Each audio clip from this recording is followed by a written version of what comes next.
আমি তোমাদের আর একটা নতুন গল্প বলবো। কোনো এক সময়ের কথা। একটা ছোট গ্রামে একটি লোক থাকতো, যার নাম ছিল রহিম। আর লোকেরা তাকে ভালোবেসে রহিম কাকা বলেও ডাকতো।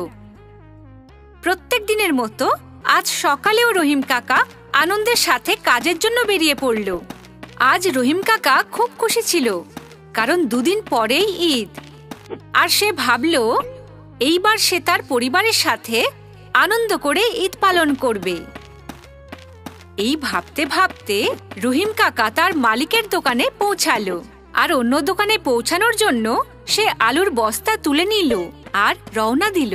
আজ রহিম কাকা নিজের খুশিতে এতটাই মগ্ন হয়ে হাঁটছিল যে সে লক্ষ্যই করল না যে আলুর বস্তা থেকে কিছু আলু রাস্তায় পড়ে গেছে, এবং সে দোকানদারের কাছে পৌঁছালো।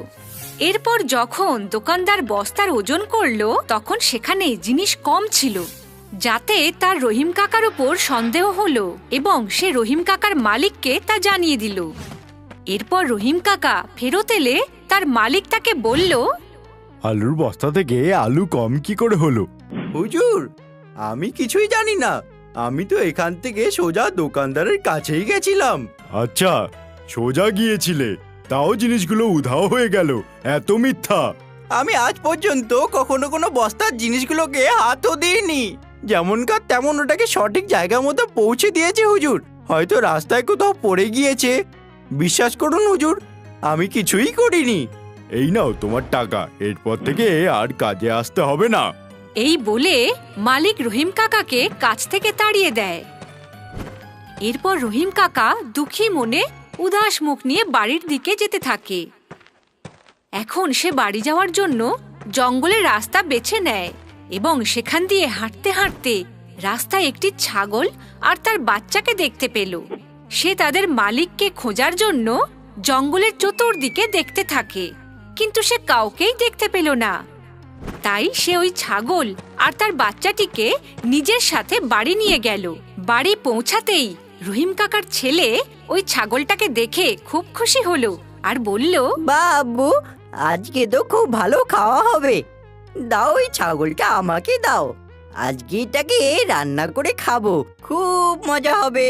না বাবা, এই ছাগলটা আমাদের নয়। একে আমি জঙ্গল থেকে পেয়েছি। আমি ওর মালিককে সেখানে খুঁজছিলাম, কিন্তু আমি কাউকেই পেলাম না। তাই আমি ওকে এখানে নিয়ে আসলাম। কিন্তু আমরা ওকে মারবো না, কারণ ওর সাথে ওর বাচ্চাও আছে। এবার আমরা ওর মালিককে খুঁজবো, আর ছাগলটা যারই হবে তাকে ফেরত দিয়ে দেব। আগে আবু, ঠিক আছে। এই বলে রহিম কাকা ওই ছাগলটাকে খুঁটির সাথে বেঁধে দেয়। এইভাবেই 2 দিন কেটে যায়, কিন্তু রহিম কাকা তার মালিককে খুঁজেই পায় না। তার ছেলে তাকে বলে, আবু, এতদিন হয়ে গেছে, এই ছাগলটার মালিককে তো পেলাম না। এবার এই ছাগলটা আর ওর বাচ্চাটার কি করব? বাবু, আজ আমরা ওর মালিককে খুঁজবো, কিন্তু আজও যদি ওর মালিককে না পাই, তাহলে আমি ওদেরকে বাজারে বিক্রি করে ঈদের জন্য জিনিস কিনে আনবো। অর্ধেক দিন কেটে যায়, কিন্তু রহিম কাকা তার মালিককে খুঁজেই পায় না। তাই ওই ছাগলটা নিয়ে বাজারের দিকে সেটাকে বিক্রি করতে নিয়ে যায়। তখনই রাস্তায় তার একটি লোকের সাথে সাক্ষাৎ হয়, যিনি একজন ব্রাহ্মণ। উনি রহিম কাকাকে বলেন, আরে এই ছাগল আর এর বাচ্চাটা তো আমার। তোমার কাছে এরা কি করে গেল? আগে আমি এই ছাগল আর এর বাচ্চাটাকে 2 দিন আগে জঙ্গলে পাই। আমি ওদের মালিককে খোঁজার অনেক চেষ্টা করলাম, কিন্তু কাউকে পেলাম না। তা তুমি ওদেরকে নিয়ে এখন কোথায় যাচ্ছ? আগে আমি ওদেরকে বাজারে বিক্রি করতে যাচ্ছিলাম, যা দিয়ে আমি আমার পরিবারের জন্য ঈদের জিনিস কিনতাম। কিন্তু আপনাকে যখন পেয়েই গেছি, তখন এই নিন, আপনার ছাগল আপনাকে ফেরত দিয়ে দিলাম।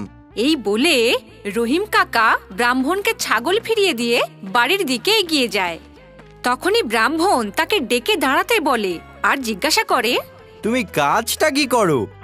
আগে আজকাল তো আমার কোনো কাজই নেই।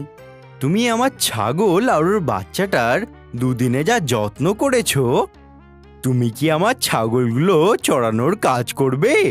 আমার কাছে আরো ছাগল আর অন্য পশুও আছে।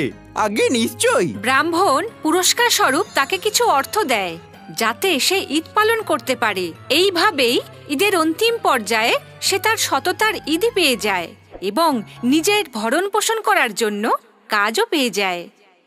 তাহলে বন্ধুরা, এই গল্প থেকে আমরা এই শিক্ষা পাই যে আমাদের সব সময় সৎ থাকা উচিত, কারণ সততার ফল নিশ্চয়ই পাওয়া যায়।